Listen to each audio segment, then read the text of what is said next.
up, guys? It's Coach Brian out here on the trail trying to get my 165 miles in. And I want to talk to you about some subject matter that's really important that we actually, I think I've talked about in smaller detail, but I want to talk about the larger detail, which is sleep habits, especially your density of sleep and your sleep hygiene. These concepts are kind of common sense stuff, but you know, some people don't ever think about them as a group. So the reason why that's important is if you aren't sleeping, your body will not adapt. You have to look at your sleep kind of like, you know, your cell phone downloads apps at night, right? And it's going to take those apps and make your phone a bit better. Your body's the same way. Your body takes the external stimuli that we give it, and through hormonal changes, it makes changes to the body to create positive adaptation. So it could also create some negative adaptation, like high heart rate, high blood pressure, low sex drive, high central obesity, lots of myriad of issues within your endocrine system, things like that. So sleep is where it starts. So let's talk about the 5 rules for sleep. 5 rules.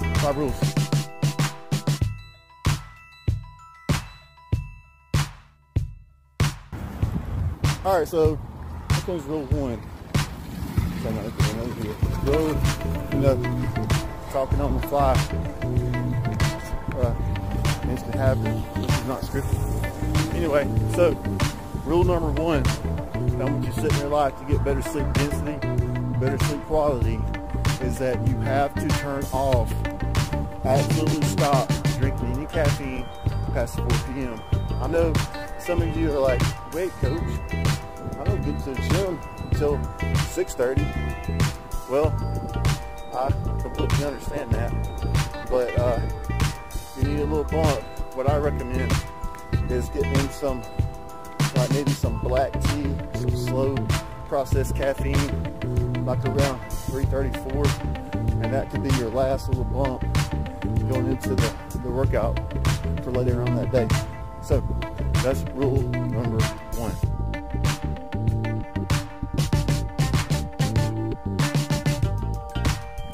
Rule number 2. So, especially during like high stress times of stress, a lot of people revert back to or into bad habits. So one of those bad habits, especially, is alcohol. Supplementing alcohol because you're stressed is what some people do to kind of get them through that stressful moment. But you know, we know that's bad.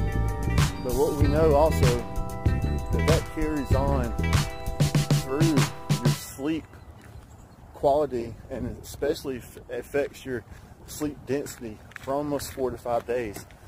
You know, you guys kind of know this. You know, as you get older, those hangovers get worse. So,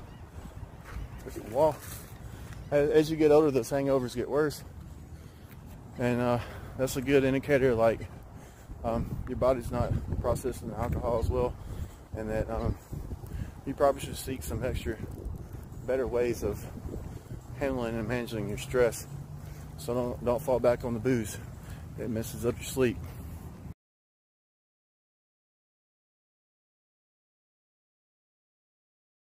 All right, rule 3. Here's rule 3. So rule 3 is we're gonna throw a new little cog in the wheel. So part of the issue is like getting to a good regimen, right? So we're going to talk about regimen and sleep hygiene for the next 3 rules. This particular rule we've talked about before, which is soft tissue mobilization. We want to get the parasympathetic nervous system integrated to recovery. So what we want to do is create blood flow to the muscle tissue, so while we're going to sleep or initiating sleep, our muscles are nice and loose. There's plenty of blood flow in myofascia, and all the little bad things within the myofascia are kind of broken up, and then we can go to sleep. This also creates kind of like a massage effect. So your muscles relax, your body relaxes. You're taking some time to be, you know, what you could do also while you're foam rolling is listen to some peaceful music. One thing that you definitely want to do is attempt to transition. We've talked about this subject before. Attempt to transition from beta wave state to theta wave state. Theta wave is a frequency that our body uses before sleep. It helps us transfer into subconscious, like sleep state, from conscious, which is like our stress state, which is beta wave. So you want to definitely transition from that to that particular frequency. So this could all help your body start to learn, and especially your brain start to learn, this is the sequence. This is what we're supposed to do. This is what we're, you know, like when we were a kid and we had a hot bath and a bedtime story before bed, you know, listen to someone read is actually theta wave. So, you know, listen to a good audiobook. Pull up some information that could benefit you on your progression here, or whatever the goals that you have, or whatever your passion project is. Pull it up. Take 8 to 10 minutes. 8 to 10 minutes of foam rolling or soft tissue mobilization. That's rule 3.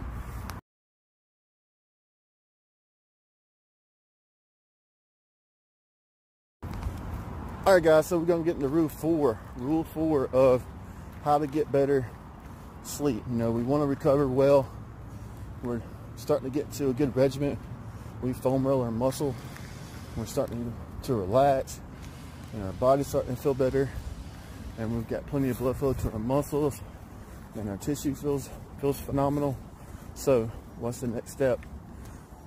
One thing that you could do is concentrate on your core temperature. So, now that we've got blood flow, we want to get our core temperature down. So what you could do is kick in a cold shower. Take a cold shower before bed, get your core temperature down, and magically it'll help with going to sleep. Really cool method of application of science. So what's another rule within sleep hygiene that we could use? One thing that is a big, huge violation for most people is they incorporate some type of ambient light in their room. They can't sleep in a dark room. So part of the problem is with that is also the cell phone. Most people keep their cell phone right next to the bed. So we want a nice, clean sleeping environment. So we don't want to stimulate any type of reaction from the pineal gland and shut down the body's circadian rhythms. So it's really important to not restrict our body's ability to produce melatonin. Whenever we look at cell phones before bed, the lumen on the cell phone is the same brightness as the light outside. So it creates a reaction in the body where it thinks that it's still daylight out. So it's going to limit our circadian rhythms, and then things are going to start, those things is going to affect us from being able to go to sleep. So make sure you do that. No cell phones. Some people say no cell phones even in the room. So this is something that if you want to progress and get better, it's really super important. All right. So that's some other things to think about are making sure the room temperature is 62 to 68 degrees. I know some of y'all are saying like, oh, that's super cold. But our bodies, as far as core temperature goes, studies show that our bodies sleep in a better restful state when it is cool. So we've already lowered our body temperature, and then we're lowering our core temperature by turning on the room fans, maybe the AC, those type of things. So that's something to think about before bed, you know, getting get into the shower, we're going to foam roll, we're going to get in the shower, we're going to turn off the cell phone, we're going to turn off the TV, we're going to turn on some ambient noise to distract your brain. We're going to work on transitioning into sleep.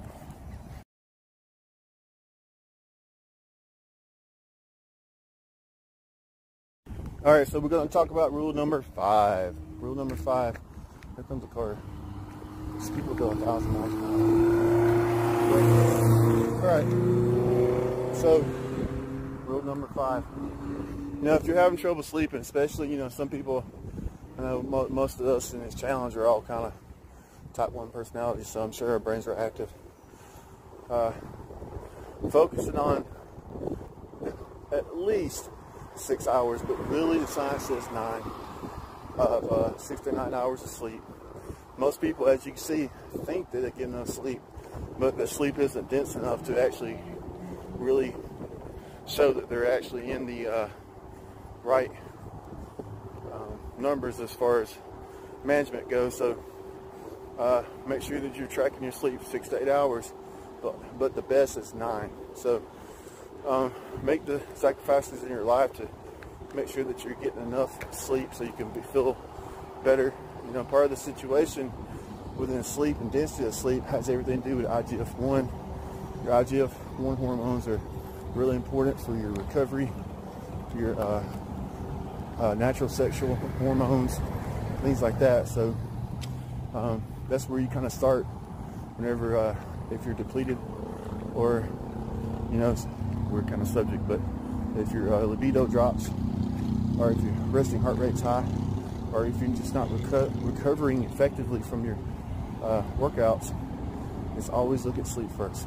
So, all right, so the last subject is trying to eliminate noise and light pollution. So one thing I like to do is I have some really good apps that introduce me into the habit of sleeping. So, you know, you have to get your body into a regimen. Once you get to a regimen, you get used to it. So within us and what we do, we want to make sure that we are in a good order model, not a chaos model. We want order. So within that, you know, maybe putting on a light mask, like a sleeping mask. And for me, I wear these headsets when I go to bed, and I have that app called Intuition that just gently, very gently talks you into the mode of theta wave so you can go into a restful sleep. Some other things that you could do is like take some deep breaths, like maybe take 10 deep breaths, concentrate on those things. If you can initiate those things and get into a good regimen, your sleep will get better. And if your sleep is better, your hormones are going to be better.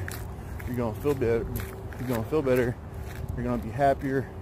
You're going to be able to train harder and get better in the gym, get better at life, and the